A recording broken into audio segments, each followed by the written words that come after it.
Você foi demitida, pegue suas coisas e suma. As palavras explodiram no salão como um tiro. 200 pessoas, 200. Colaboradores, clientes, parceiros, diretores de outras empresas, jornalistas que cobriam o evento anual da holding. Todos ali, todos ouvindo. E ela gritando no microfone que tinha acabado de arrancar da minha mão, o rosto vermelho, os olhos faiscando de um ódio que eu nunca consegui entender completamente. Até aquele dia, quando finalmente entendi tudo. Eu apenas sorri. Um sorriso pequeno, controlado, o tipo de sorriso que carregamos quando sabemos algo que o outro ainda não sabe. Fiz um sinal quase imperceptível para o presidente da holding, que estava sentado na primeira fila com a expressão de alguém que acabou de perceber que o mundo está prestes a virar de cabeça para baixo. E então, o telão principal do evento, aquele telão imenso que deveria estar exibindo os resultados da empresa, os gráficos de crescimento, as projeções otimistas para o próximo ano. Aquele telão começou a mostrar outra coisa. Um relatório. Páginas e páginas de dados, transferências, datas, nomes. O rosto dela foi ficando branco, depois cinza. Depois ela simplesmente caiu. Meu nome é Viviane Cardoso. Tenho 37 anos e durante 7 anos fui a assistente executiva da Grupo Meridian, uma das maiores holdings do setor de infraestrutura do país. 7 anos construindo algo do qual me orgulhava genuinamente, algo que ia muito além de qualquer cargo ou título. Eu era a pessoa que mantinha a engrenagem funcionando. A pessoa que o presidente ligava às 11 da noite quando precisava de um número urgente. A pessoa que antecipava crises antes que se tornassem manchete. A pessoa em quem todos confiavam, menos uma. Mas antes de chegar ao evento anual, antes do telão e do desmaio e de tudo o que aconteceu depois, eu preciso te contar como começou. Porque histórias como essa nunca surgem do nada. Elas são construídas tijolo por tijolo, humilhação por humilhação, até que chega o momento em que você precisa escolher, ou dobra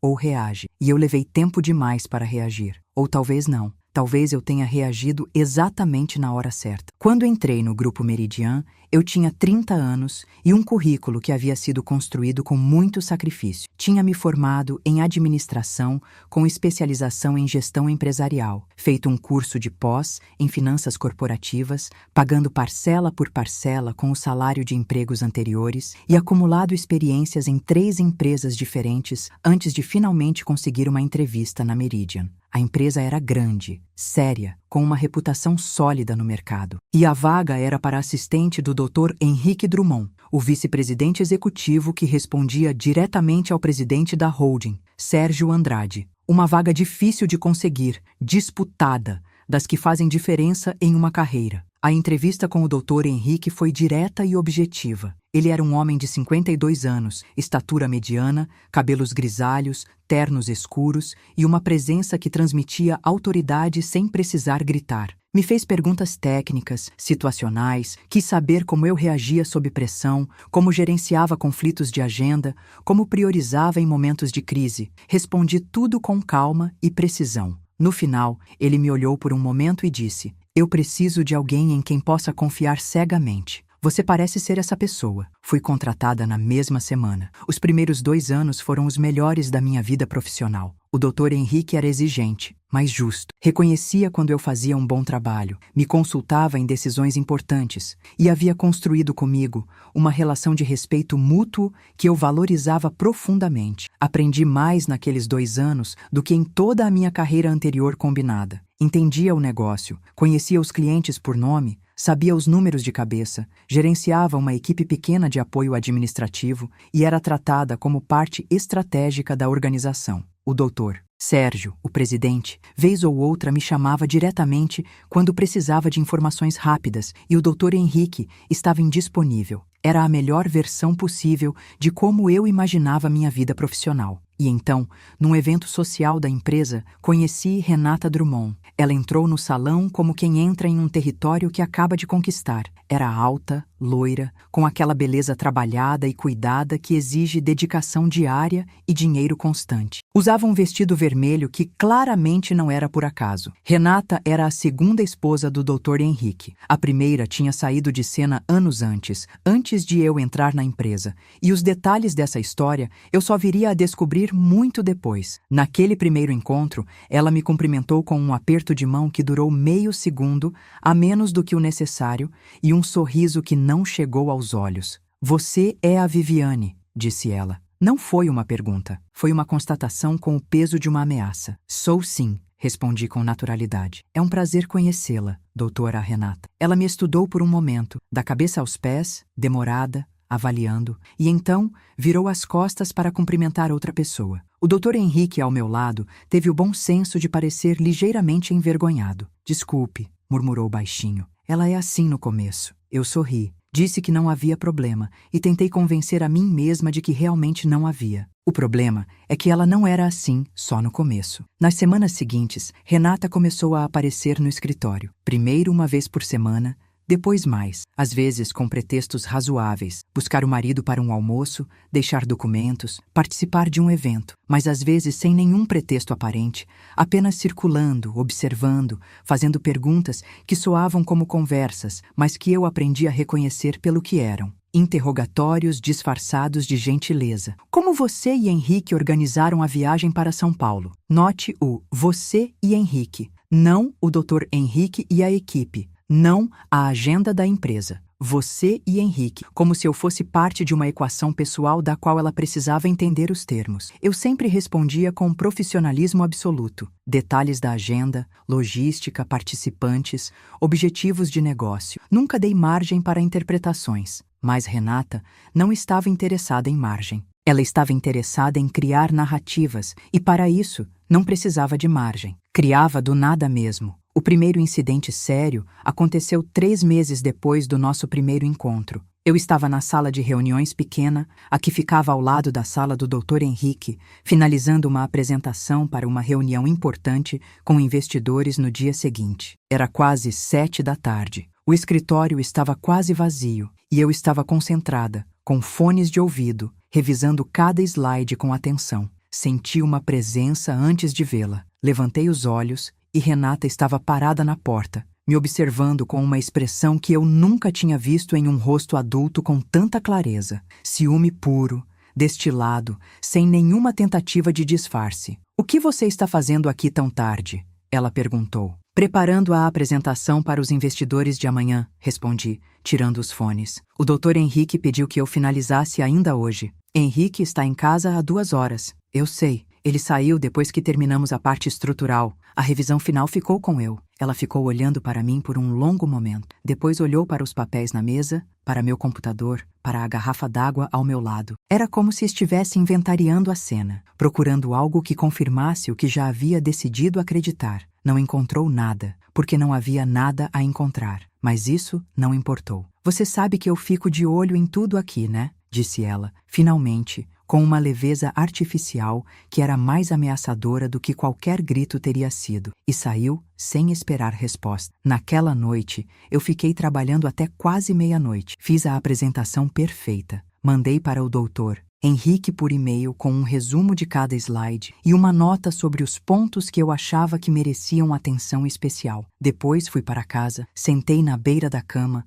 e pela primeira vez desde que havia entrado naquele emprego, senti um frio que não era do ar-condicionado. As semanas seguintes foram uma escalada gradual que eu tentei ignorar por tempo demais. Renata começou a aparecer em reuniões das quais não fazia parte, inventando razões para interromper, para redirecionar conversas, para inserir a própria presença em espaços que não eram dela. Quando eu estava na sala do Dr. Henrique passando o briefing do dia, ela entrava sem bater e começava a falar sobre assuntos completamente alheios ao trabalho, forçando uma pausa que às vezes durava 20 minutos. Quando eu mandava e-mails para o Dr. Henrique, ela de alguma forma tomava conhecimento do conteúdo e fazia comentários oblíquos no dia seguinte. Nunca diretos, sempre com aquela camada de plausible deniability que as pessoas controladoras dominam como arte. Mas foi no corredor, numa sexta-feira de manhã, na frente de pelo menos 8 colegas, que ela cruzou uma linha que eu não esperava ser cruzada tão cedo. Eu estava caminhando com uma pasta de documentos para entregar à diretoria financeira quando ela apareceu no final do corredor, vindo na minha direção. Nossas trajetórias iam se cruzar naturalmente. Eu sorri, preparada para um cumprimento cordial. Ela olhou para mim, desviou levemente o olhar para os lados, verificando a audiência, percebi depois, e disse em voz alta o suficiente para todos ouvirem: "Você sempre anda arrumada assim para trabalhar? Parece que veio para uma festa, não para um escritório." O silêncio que se seguiu durou talvez 3 segundos. Para mim, durou uma vida. Eu estava usando uma blusa social azul marinho, uma calça de alfaiataria cinza e sapatos fechados de salto baixo. O tipo de roupa que eu usava todos os dias, dentro de qualquer código de vestimenta corporativo razoável. Não havia nada, absolutamente nada, que justificasse aquele comentário, exceto a intenção de diminuir, de marcar território, de mandar uma mensagem que todos ali pudessem testemunhar.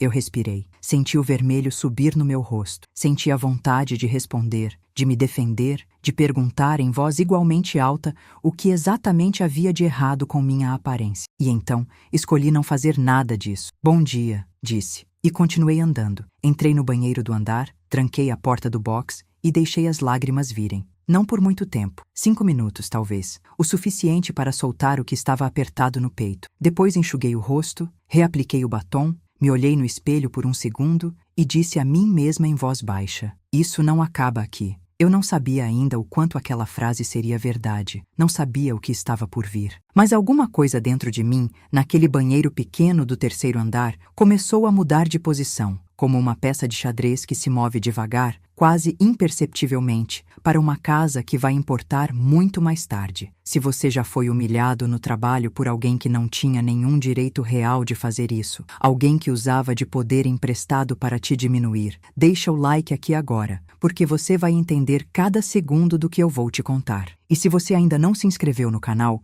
faz isso agora, porque o que aconteceu depois daquele dia mudou não só minha vida, mas a de várias pessoas ao redor. Nos próximos blocos eu vou te mostrar como fui juntando cada peça, cada prova, cada detalhe, em silêncio absoluto, e como tudo aquilo culminou naquele evento, naquele telão, naquele desmaio. Fica comigo. Existe um momento específico em que você para de ser vítima de uma situação e começa a ser a analista dela. Não é um momento dramático, não tem trilha sonora, não vem acompanhado de nenhuma epifania cinematográfica. É silencioso, é quase clínico. É como se uma parte do seu cérebro simplesmente decidisse: chega de sofrer, começa a observar. Para mim, esse momento aconteceu no dia seguinte àquele episódio no corredor, numa terça-feira comum, quando cheguei ao trabalho antes de todo mundo. Como sempre, liguei o computador, peguei meu café e, em vez de começar a manhã mergulhada nas tarefas do dia, fiquei por um instante parada, olhando para a mesa do Dr. Henrique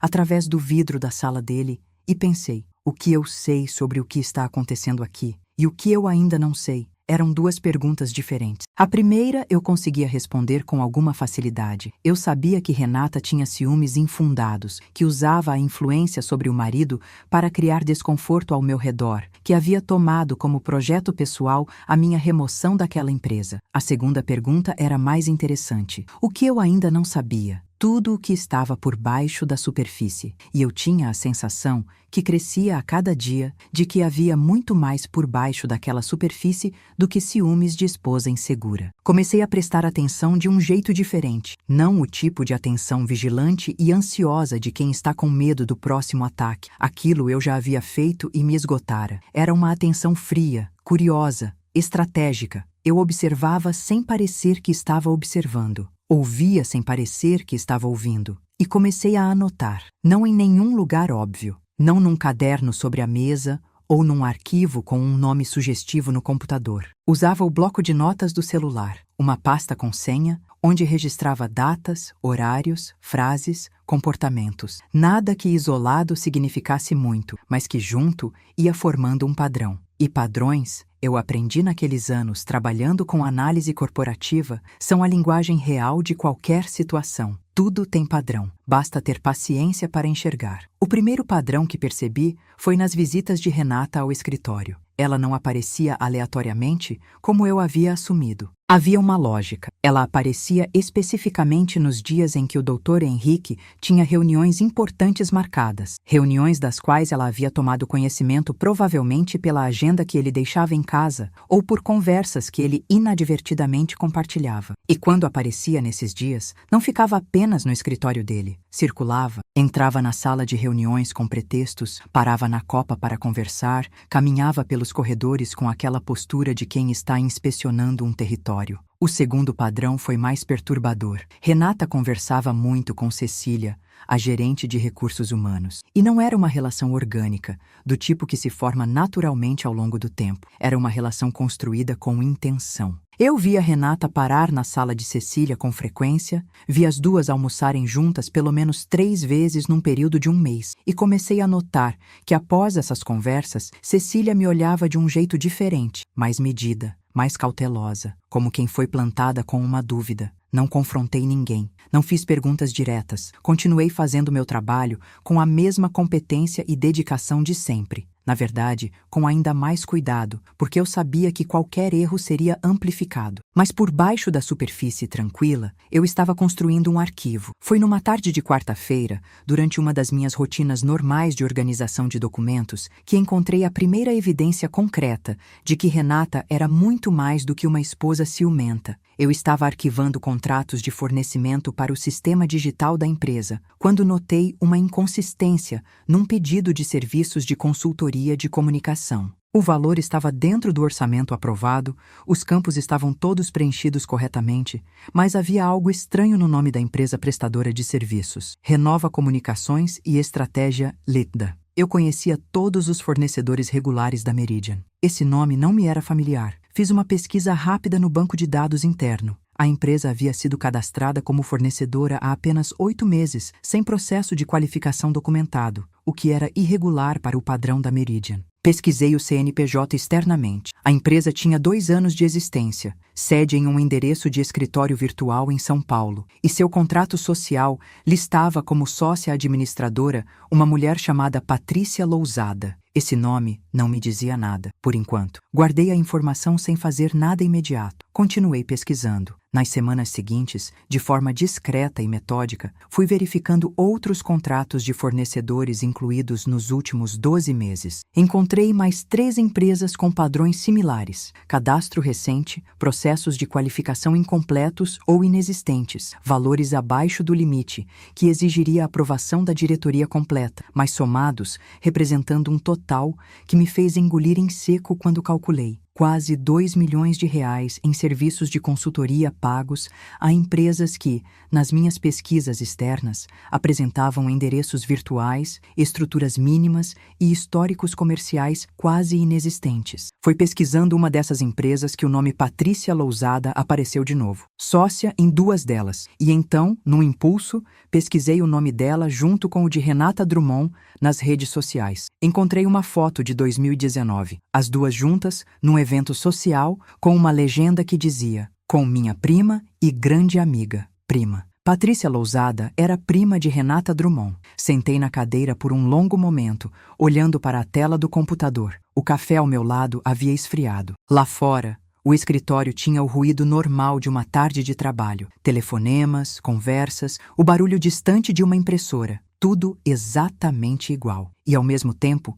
completamente diferente. Não era só ciúme. Nunca foi só ciúme. Renata não queria apenas me tirar de perto do marido. Ela queria me tirar de perto dos contratos. Ela queria me tirar de perto das informações. Porque eu era a pessoa que via tudo, que organizava tudo, que tinha acesso a tudo. E ela sabia, mesmo que eu não soubesse ainda, que algum dia eu poderia ver o que estava acontecendo. Continuei o meu trabalho naquele dia com uma calma que surpreendeu a mim mesma. Respondi e-mails, organizei a agenda do dia seguinte, participei de uma reunião de alinhamento com a equipe de apoio. E à noite, em casa, abri o arquivo de notas no celular e comecei a construir uma linha do tempo. Cada contrato, cada data, cada valor, cada empresa, cada nome conectado. Era meticuloso e demorado, e eu sabia que estava apenas na superfície. Enquanto isso, as humilhações continuavam. Renata havia escalado de comentários passivo-agressivos no corredor para intervenções mais diretas. Numa reunião de planejamento estratégico da qual eu participava como suporte, ela simplesmente entrou, puxou uma cadeira, sentou-se ao lado do Dr. Henrique e começou a fazer perguntas que interrompiam o fluxo da apresentação. Ninguém na sala sabia exatamente como reagir. O Dr. Henrique, visivelmente desconfortável, não a pediu para sair. Os outros presentes olhavam para o lado. Eu continuei apresentando os dados como se nada estivesse acontecendo, porque não havia outra opção. Depois da reunião, quando todos haviam saído, ela ficou para trás e me disse com o tom casual de quem comenta sobre o tempo: "Você apresentou bem." Para uma assistente. A ênfase em assistente foi a pontuação que ela escolheu para aquela frase. A marca que ela queria deixar. Eu não respondi. Guardei meus materiais, saí da sala e, no caminho de volta para minha mesa, passei por Cecília, que me olhou com aquela expressão que eu já havia aprendido a reconhecer. A expressão de alguém que está com uma informação,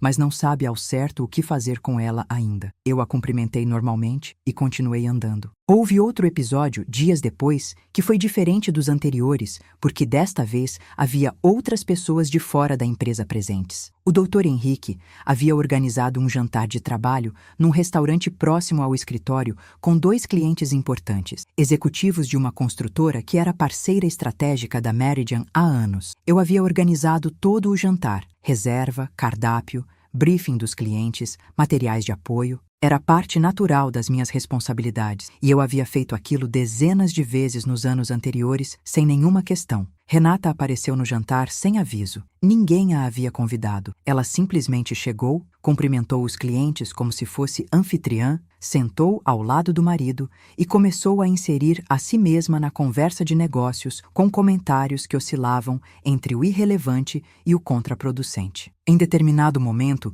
um dos clientes me fez uma pergunta técnica sobre cronograma de entregas. Uma pergunta que eu estava completamente preparada para responder, porque havia estudado os contratos na tarde anterior, especificamente para aquele encontro. Antes que eu terminasse a primeira frase da resposta, Renata me interrompeu. "Henrique resolve isso depois", disse ela, com um sorriso direcionado ao cliente. "Você não precisa ficar aqui para isso, Viviane." Era uma instrução disfarçada de gentileza, uma tentativa de me dispensar da mesa como se eu fosse um garçom que havia cumprido sua função. Os 2 clientes me olharam. Eu olhei para o Dr. Henrique. Ele olhou para o prato. Me levantei com calma, disse que iria verificar alguns detalhes com a equipe do restaurante e saí da mesa. Fiquei do lado de fora por 20 minutos, no frio da noite, com o celular na mão fazendo cara que estava trabalhando, enquanto por dentro processava uma mistura de humilhação e raiva que era difícil de segurar. Quando voltei, Renata me ignorou completamente. Um dos clientes,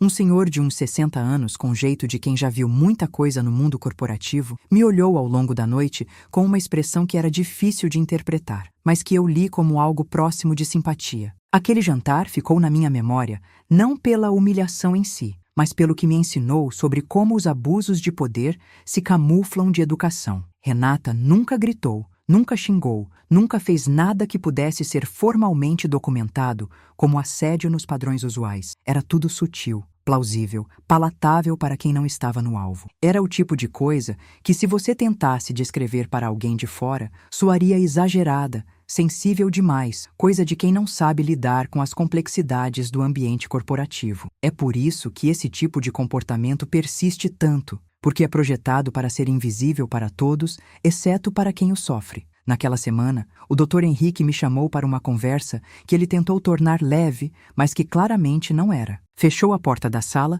pediu que eu me sentasse e, depois de um momento de silêncio, disse: "Viviane, Renata tem achado que talvez você seja muito integrada às operações, que talvez algumas das suas responsabilidades possam ser redistribuídas." Ele não me olhava diretamente enquanto falava. "Não estou dizendo que concordo", acrescentou rapidamente, como se precisasse que eu soubesse disso. "Só estou sendo transparente." "Agradeço a transparência", disse eu, com uma calma que senti que o surpreendeu. "Posso perguntar quais responsabilidades especificamente ela mencionou?" Ele me citou 3 áreas. 2 eram administrativas e relativamente simples de redistribuir. A terceira era exatamente a que eu havia estado pesquisando: gestão e arquivo de contratos de fornecedores. Naquele momento, com total clareza, entendi a dimensão do que estava acontecendo. Renata não queria apenas me demitir por ciúme. Ela precisava me remover antes que eu chegasse longe demais na trilha que havia começado a seguir. Ela estava com pressa e eu precisava ser mais rápida. Naquela noite, fiz algo que havia estado adiando por cautela. Entrei em contato com um advogado especializado em direito corporativo e trabalhista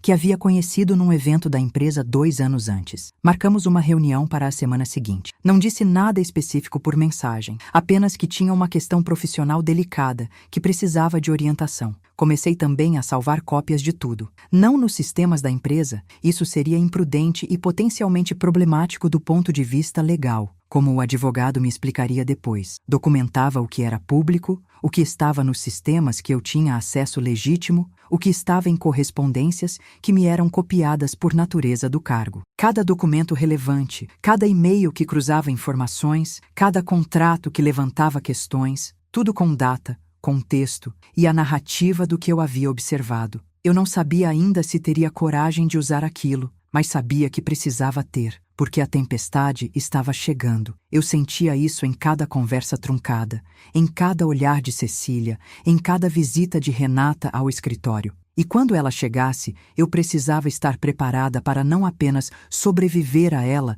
mas para usá-la. O evento anual da empresa estava marcado para dali a 6 semanas. Era o maior evento do calendário da Meridian. 200 convidados, transmissão para todas as filiais, presença do conselho completo, clientes estratégicos, imprensa. O tipo de evento em que a empresa mostrava sua melhor versão para o mundo. E eu, silenciosamente, havia começado a planejar como tornar aquele evento o momento mais importante da minha carreira, só que não do jeito que ninguém imaginava. A demissão aconteceu 2 dias antes do evento anual. Não foi uma surpresa. Eu havia sentido ela se aproximando com a clareza de quem assiste uma frente de tempestade no horizonte. Sabe exatamente quando vai chegar e ainda assim não pode evitar o impacto físico quando o céu abre. O que foi uma surpresa foi a forma. Mesmo tendo me preparado, mesmo tendo antecipado o momento, a forma me pegou desarmada por alguns segundos. Era uma terça-feira de manhã, e eu havia chegado ao escritório às 7h40 como de costume. Já estava trabalhando há 40 minutos,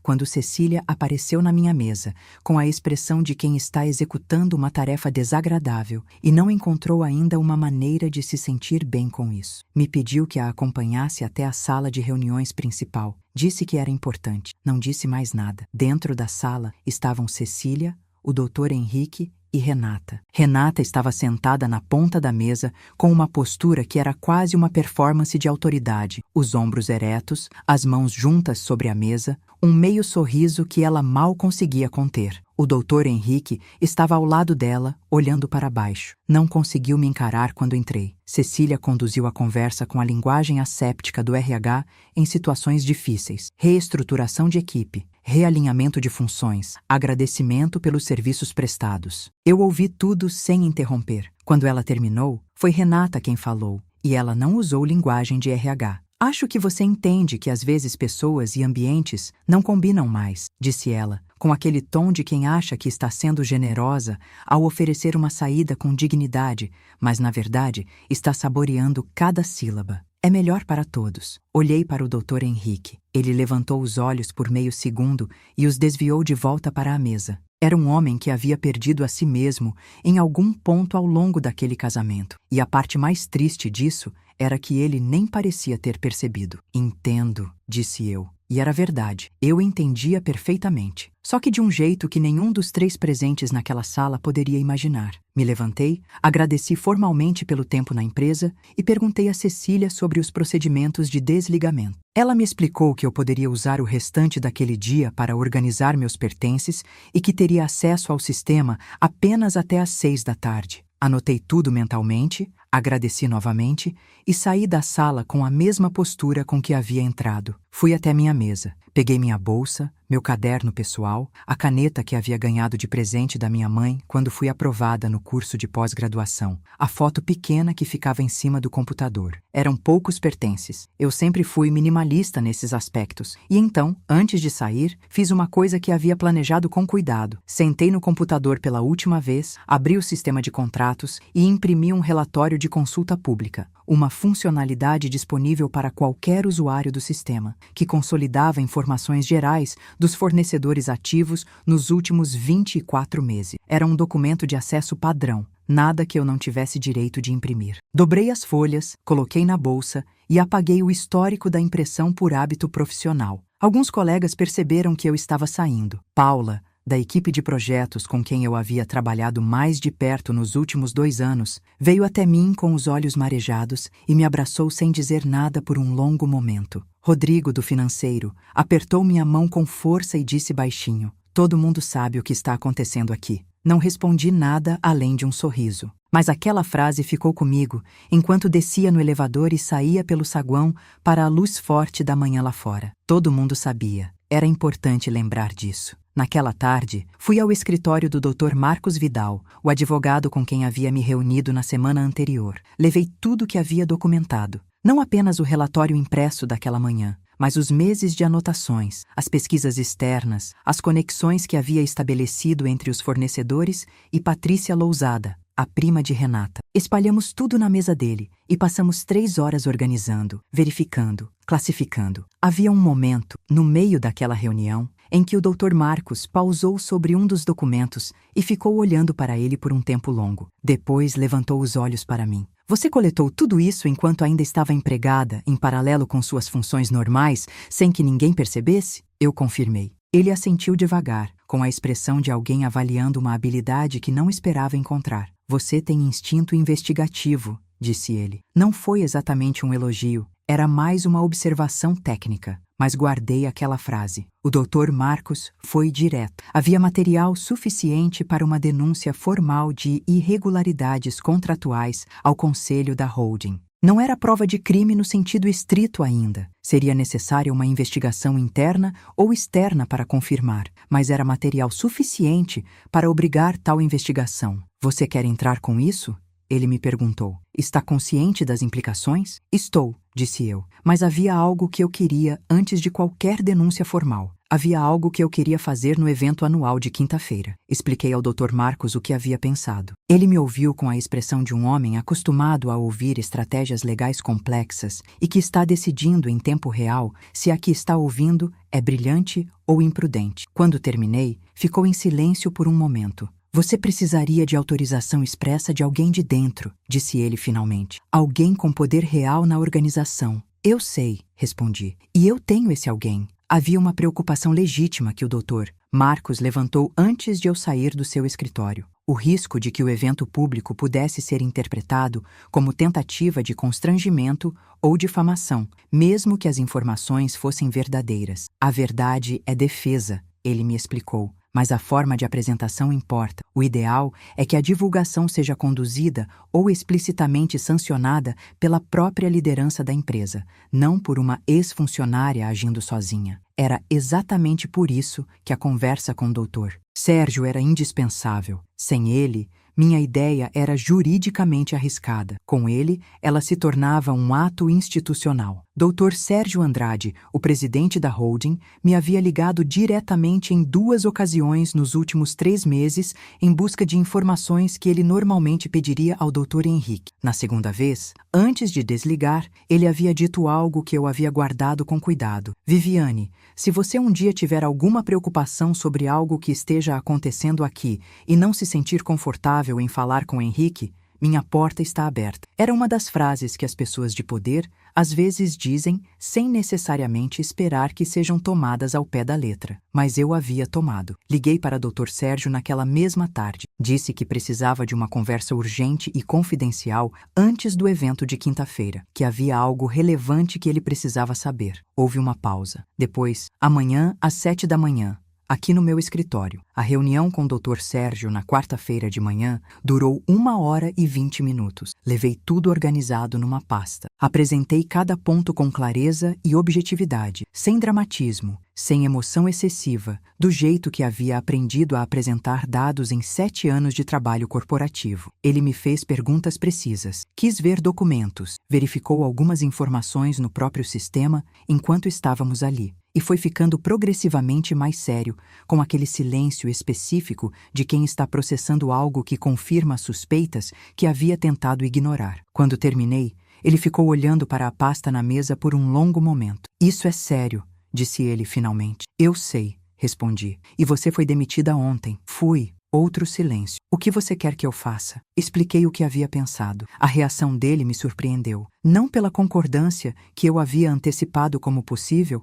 mas pela velocidade dela. Eu já estava com suspeitas há algum tempo sobre alguns desses contratos, disse ele, com uma franqueza que não esperava. Mas não tinha como chegar nas informações sem passar por Henrique. Você me deu o que eu precisava. Ele fez uma pausa. E você merece estar no evento amanhã. Eu preciso estar no evento amanhã, corrigi suavemente. Ele sorriu pela primeira vez desde que eu havia entrado na sala. Será que você consegue a credencial? Perguntou. Eu ainda tenho a crachá de convidada do ano passado com meu nome. E a lista de ex-colaboradores reconhecidos não é verificada na entrada. Nunca foi. Eu mesma ajudei a organizar o protocolo. O sorriso dele ficou maior. Eu vou preparar o relatório para o telão, disse ele. Você vai aparecer. Saí do escritório dele naquela quarta-feira de manhã, sentindo algo que não sentia havia meses. Controle. Não o controle de quem manipula, mas o controle de quem conhece a verdade e sabe o momento certo de mostrá-la. Havia uma diferença enorme entre as duas coisas, e naquele momento eu sentia essa diferença em cada célula do meu corpo. Fui para casa, separei a roupa que ia usar no evento e dormi. De verdade, profundamente, sem os pesadelos de insegurança que haviam me acompanhado nos meses anteriores, porque na manhã seguinte eu acordaria para o dia em que tudo mudaria. E Renata, que havia passado 7 anos usando o poder do marido como escudo e como arma, finalmente encontraria algo que não havia previsto, que os escudos emprestados têm prazo de validade. O evento anual da Meridian Holdings acontecia sempre no grande salão do Hotel Imperiale, um espaço elegante no centro da cidade, com capacidade para 300 pessoas e uma produção que refletia o porte e a ambição da empresa. Havia uma equipe de audiovisual de 10 pessoas, um sistema de som profissional, 3 telões sincronizados e uma programação que incluía apresentações dos principais executivos, reconhecimento de colaboradores e uma ceia de gala para encerrar a noite. Era o evento do ano para todos que trabalhavam na Meridian e para os parceiros e clientes que eram convidados. Era também, naquele ano específico, exatamente o palco que eu precisava. Cheguei ao hotel às 18 horas, 40 minutos antes do início oficial. Estava usando um blazer grafite sobre uma blusa branca de seda e calça preta, elegante, profissional, invisível o suficiente para não chamar atenção antes do momento certo. Meu crachá de convidada passou pelo registro sem nenhuma questão, como eu havia previsto. Fui direto até a área de produção nos bastidores, onde o Dr. Sérgio havia orientado a equipe técnica a me receber. O gerente de audiovisual me olhou com uma mistura de curiosidade e nervosismo quando expliquei o que precisávamos fazer. Dr. Sérgio havia dado a instrução pessoalmente. O arquivo do relatório estava num pendrive que Dr. Sérgio havia preparado com a equipe jurídica interna durante a tarde. Você só precisa inserir isso aqui, o técnico me explicou, mostrando a sequência de comandos no sistema de apresentação. Quando você der o sinal,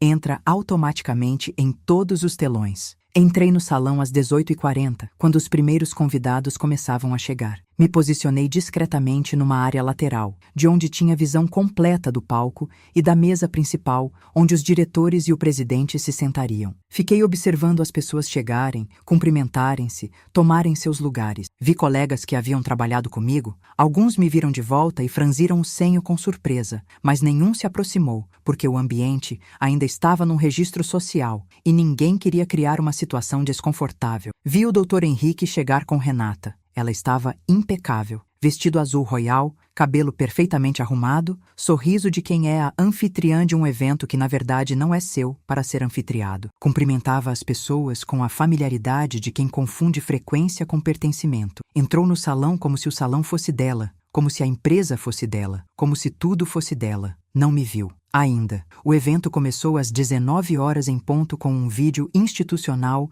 nos 3 telões. Realizações do ano, projetos concluídos, números de crescimento. Depois, vieram as falas dos executivos. Dr. Henrique foi o terceiro a subir ao palco, com seu discurso sobre a visão estratégica do grupo para o próximo triênio. Eu o ouvia e pensava em quantos daqueles planos estratégicos dependiam de contratos que haviam sido manipulados, em quanto dinheiro havia saído por aquelas brechas, em quantas pessoas dentro daquela empresa trabalhavam honestamente sem saber o que estava acontecendo nas camadas que não viam. Foi durante a parte de reconhecimento de colaboradores que Renata subiu ao palco pela primeira vez. Não havia nenhuma razão protocolar para isso. Ela não era funcionária, não era executiva, não tinha papel formal nenhuma naquela empresa. Mas ela pediu o microfone com a desenvoltura de quem nunca foi ensinada que existem espaços que não são seus. E o mestre de cerimônias, confuso, simplesmente entregou. Ela falou por 3 minutos sobre a importância das famílias no suporte às lideranças empresariais. Era um discurso vazio e desnecessário que ninguém havia pedido, e havia no salão aquela tensão específica de quando alguém está fazendo algo que não deveria e ninguém sabe como reagir sem criar um incidente maior. Foi ao final desses 3 minutos, quando ela estava prestes a devolver o microfone, que me viu. Estávamos nos olhando através do salão cheio. Ela com o microfone na mão, sobre o palco iluminado, e eu num canto discreto, parada, olhando de volta para ela sem desviar. Vi o momento em que o reconhecimento aconteceu. Vi a expressão dela mudar, da surpresa para a irritação, da irritação para algo que se pareceu com pânico disfarçado, do pânico disfarçado para uma raiva que ela não conseguiu mais conter. O que aconteceu nos segundos seguintes foi ela escolhendo o pior caminho possível. Em vez de descer do palco discretamente e tratar a minha presença como irrelevante, o que teria sido a escolha inteligente, ela apontou na minha direção e disse no microfone para 200 pessoas: "O que essa mulher está fazendo aqui? Ela foi demitida ontem." O silêncio que se seguiu foi diferente de qualquer silêncio que já existiu naquele salão. Era denso, carregado. E então ela continuou, porque pessoas que agem por impulso raramente param no primeiro erro. "Você foi demitida, pegue suas coisas e suma." 200 pessoas, 200 pares de olhos indo de Renata para mim, de mim para Renata. O mestre de cerimônias estava paralisado. O doutor Henrique estava com a expressão de alguém que percebeu tarde demais que está dentro de algo que não vai terminar bem para ninguém que esteve do lado errado. E eu sorri. Não foi um sorriso arrogante. Não foi um sorriso de triunfo barato ou de crueldade. Foi o sorriso de quem chegou ao fim de uma jornada muito longa, de quem carregou peso por muito tempo e que finalmente pode pousar o que estava carregando com a certeza de que fez tudo certo. Foi o sorriso de quem sabe. Fiz o sinal com a cabeça na direção do técnico de audiovisual nos bastidores. O telão principal piscou. O vídeo institucional pausou. E a tela começou a exibir o relatório que o doutor Sérgio e sua equipe jurídica haviam preparado. Contratos, valores, datas, CNPJs, nomes. As empresas de fachada. A prima Patrícia Lousada como sócia administradora em 3 delas. Os R$2.300.000 em serviços de consultoria sem entrega documentada. A linha do tempo que mostrava a coincidência entre o período de cadastro dos fornecedores irregulares e o início do relacionamento de Renata com o ambiente corporativo da Meridian. O salão ficou completamente imóvel por talvez 10 segundos. 10 segundos em que 200 pessoas liam o telão e processavam o que estavam vendo. Foi então que vi o rosto de Renata mudar pela última vez. A raiva foi embora, o controle foi embora, a performance foi embora. O que ficou foi algo que eu nunca havia visto naquele rosto antes. Terror genuíno. Ela leu o telão.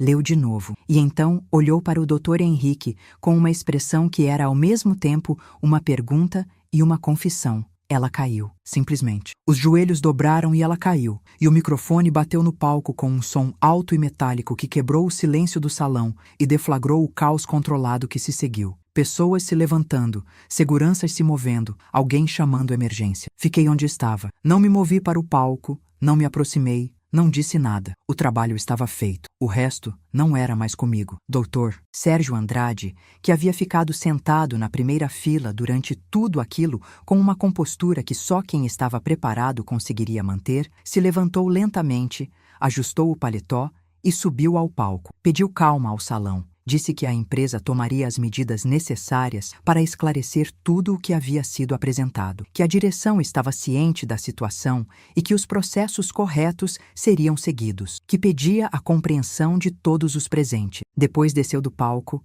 atravessou o salão em linha reta, parou na minha frente e disse em voz baixa, para que apenas eu ouvisse: "Você fez a coisa certa, Viviane." Foram as 8 palavras mais importantes que ouvi naquela noite. Nos dias que se seguiram ao evento, tudo aconteceu com uma velocidade que me surpreendeu. Não a velocidade em si, porque eu havia previsto que, uma vez acionados, os mecanismos institucionais tendem a se mover rapidamente quando há interesse real da liderança em resolver. O que me surpreendeu foi a extensão do que a investigação interna, iniciada pela manhã do dia seguinte ao evento e conduzida por uma empresa externa de auditoria, foi descobrindo. Os R$ 2.300.000 que eu havia identificado eram apenas a parte visível. O relatório de auditoria, que foi concluído em 3 semanas e do qual eu tomei conhecimento por meio do Dr. Marcos, meu advogado, revelou um esquema mais amplo. 5 empresas de fachada no total, 4 anos de operação, um total acumulado de R$ 4.080.000 em contratos sem entrega documentada ou com entregas superficiais que não correspondiam aos valores pagos. Patrícia Lousada, a prima de Renata, havia de fato operado as empresas, mas como testa de ferro, os valores eram transferidos para uma conta pessoal de Renata em parcelas cuidadosamente mantidas abaixo dos limites de monitoramento automático. O Dr. Henrique, segundo soube depois por pessoas próximas a ele, estava genuinamente sem saber da extensão do esquema. Havia aprovado alguns dos contratos, acreditando que eram prestações de serviço legítimas. Ele assinava o que Renata apresentava como já verificado, e ela havia construído ao longo do tempo uma posição de intermediária entre ele e determinados processos administrativos que ela havia gradualmente assumido sem que ninguém percebesse formalmente. Era uma construção cuidadosa e paciente. Renata era muita coisa, mas não era burra. As consequências para ela foram múltiplas e simultâneas. A empresa registrou um boletim de ocorrência por desvio de recursos, que foi convertido numa investigação policial formal. Patrícia Lousada foi indiciada junto com ela. O processo criminal levaria meses para se desenvolver. Era a realidade do sistema, mas havia provas documentais suficientes para que as autoridades entendessem que havia substância na denúncia. Do ponto de vista civil, a Meridian entrou com ação de reparação de danos contra as duas. Do ponto de vista do casamento, o doutor Henrique pediu a separação na semana seguinte ao evento. Não soube dos detalhes desse processo. Não era minha história para conhecer, mas soube, por comentários de colegas, que ele passou por um período muito difícil de processar, não apenas a traição financeira, mas a manipulação sistemática de anos que havia permitido que acontecesse por fraqueza, por amor mal compreendido, por uma incapacidade de enxergar o que estava diante dele. Renata perdeu tudo o que havia construído sobre a fundação falsa daquele casamento: o status, o acesso, o estilo de vida. E a ironia mais amarga para ela, imagino, é que se tivesse simplesmente me ignorado,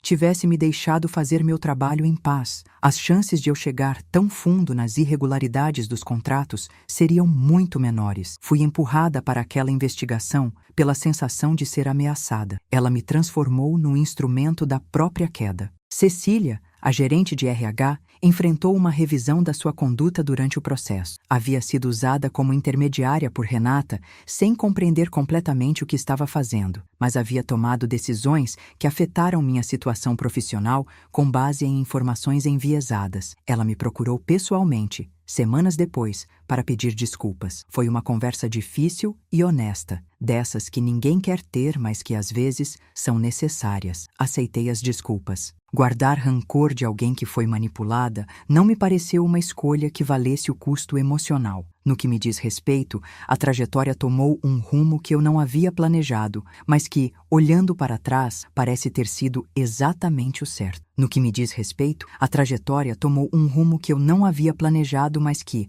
olhando para trás, parece ter sido exatamente o certo. Nos dias imediatamente após o evento, recebi mensagens de pessoas cujos nomes eu não esperava. Clientes da empresa que haviam estado presentes naquela noite e que me encontraram pelas redes sociais profissionais para expressar respeito pelo que havia acontecido. Um dos diretores de uma empresa parceira me escreveu: "Trabalhamos com a Meridian há 12 anos. Nunca duvidei da seriedade da empresa, mas foi bom ver que quando algo errado aconteceu, havia alguém disposto a dizer isso em voz alta." Não respondi com detalhes, mantive tudo profissional e breve, mas guardei aquelas mensagens. Eram o tipo de reconhecimento que nenhum cargo ou promoção pode comprar. A equipe interna da Meridian também reagiu de formas que não havia antecipado completamente. Paula, do time de projetos, organizou informalmente uma espécie de vaquinha entre os colegas mais próximos. Não era nada grandioso, apenas uma cesta de coisas práticas e um cartão assinado por 14 pessoas. Rodrigo, do financeiro,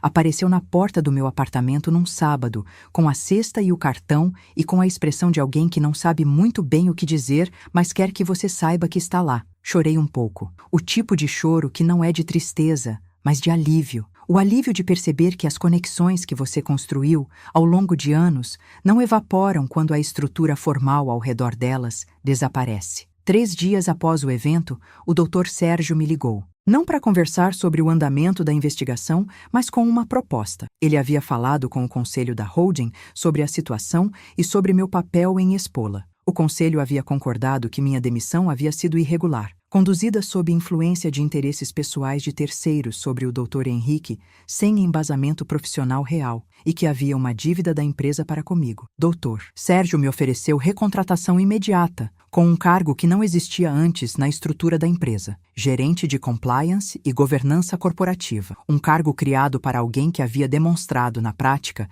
exatamente o que aquele cargo exigiria. Sentei com essa proposta por 2 dias antes de responder. Não foi hesitação. Eu já sabia o que queria fazer, mas queria ter certeza de que queria por razões certas, não por impulso ou por desejo de ver o desfecho de tudo aquilo de dentro. Conversei com o Dr. Marcos, que revisou os termos do contrato. Conversei com minha mãe, que ouviu a história completa pela primeira vez naquele fim de semana e ficou em silêncio por um longo momento antes de dizer: "Você foi corajosa." Conversei comigo mesma, nas caminhadas longas que havia adotado nos meses anteriores como forma de clarear a cabeça. Aceitei a proposta. Voltei a Meridian 2 semanas após o evento, com um crachá novo, uma sala nova no 4º andar e um escopo de trabalho que incluía revisar todos os processos de contratação e gestão de fornecedores, implementar sistemas de auditoria continuada e criar canais formais de denúncia para colaboradores. Era, de certa forma, construir exatamente os mecanismos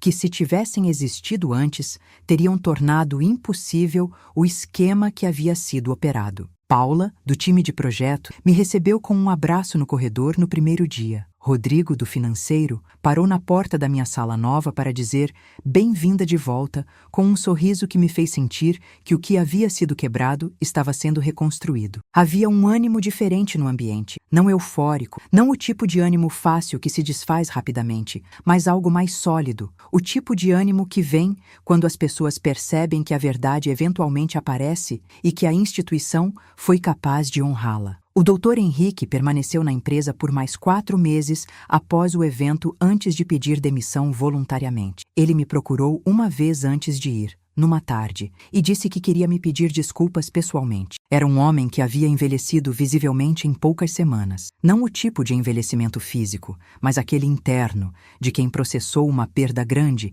e ainda está no meio desse processo. Aceitei as desculpas. Disse que não guardava ressentimento. E era verdade. Ressentimento consome quem o carrega, não quem é seu alvo. O que aprendi com tudo isso é algo que parece simples, mas que na prática é profundamente difícil de incorporar. A verdade tem um peso. Não o peso de um fardo, mas o peso de algo sólido, de algo que fica quando tudo o mais vai embora. Eu carregava documentos, anotações, conexões, mas o que eu realmente carregava era a convicção de que o que estava acontecendo era errado e que alguém precisava dizer isso de um jeito que não pudesse ser ignorado. Essa convicção foi o que me sustentou nas horas mais difíceis, nas madrugadas em que eu olhava para o arquivo no celular e pensava se estava fazendo a coisa certa, se valia a pena, se eu não estava sendo ingênua ao acreditar que alguma coisa mudaria. Valeu. Mudou. Para quem está passando agora por uma situação de injustiça no trabalho, seja humilhação, seja assédio,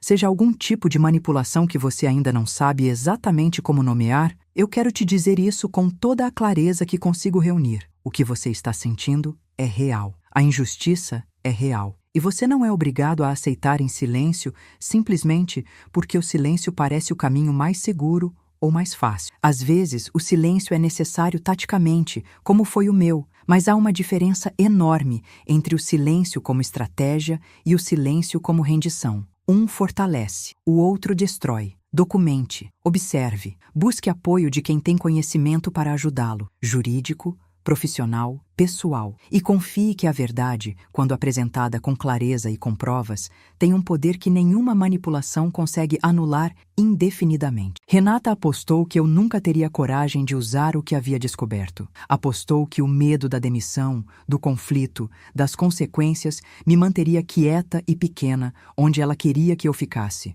Ela não contou com o fato de que as humilhações que me impôs me ensinaram, ao longo do tempo, que ficar pequena não era uma opção que eu estava disposta a aceitar. Hoje estou na Meridian, há quase 2 anos nessa nova posição. O departamento de compliance cresceu, os processos foram reestruturados e há métricas concretas mostrando que o ambiente de governança da empresa melhorou de forma significativa. Não é um trabalho glamuroso no sentido de aparecer. É um trabalho de construção, paciente, sistemático, do tipo que às vezes parece invisível, mas que importa profundamente para a saúde de uma organização. E às vezes, quando estou finalizando um relatório de auditoria ou revisando um novo processo de contratação, paro por um segundo e penso naquele banheiro do 3º andar, na tarde em que deixei as lágrimas virem e depois me olhei no espelho e disse que isso não acabaria ali. Penso no quão pouco eu sabia naquele momento sobre o que estava por vir e no quão certa eu estava de que alguma coisa precisava mudar. Mudou. Eu mudei. E isso, no fim, é a história que eu queria te contar. O update final, porque eu sei que você quer saber. Renata responde ao processo criminal ainda em andamento. Patrícia Lousada firmou acordo de delação premiada no processo civil e cooperou com a investigação. O Dr. Henrique reconstruiu a vida fora da Meridian e, por tudo que ouvi indiretamente, encontrou alguma paz nisso. E eu, a secretária que foi demitida na frente de 200 pessoas, assino agora as diretrizes de governança que toda a empresa segue. Às vezes, a vida tem um senso de ironia que nenhum roteirista ousaria escrever. E às vezes, só às vezes, ela também tem um senso de justiça que faz tudo valer a pena. Se essa história tocou você de alguma forma, se você já foi subestimado, se já carregou provas de uma injustiça sem saber o que fazer com elas, se já ficou no banheiro deixando as lágrimas virem e depois se levantou e decidiu que não estava acabado, deixa o like aqui agora. Esse gesto pequeno significa que você chegou até o fim dessa jornada comigo, e isso importa mais do que parece. Se inscreve no canal para mais histórias como essa. Histórias reais, de pessoas que foram empurradas contra a parede e descobriram que tinham mais força do que imaginavam. E me conta nos comentários, você já viveu algo assim? O que você fez? Como saiu? Porque as histórias de quem supera são as histórias mais importantes que existem, e eu quero ouvir a sua.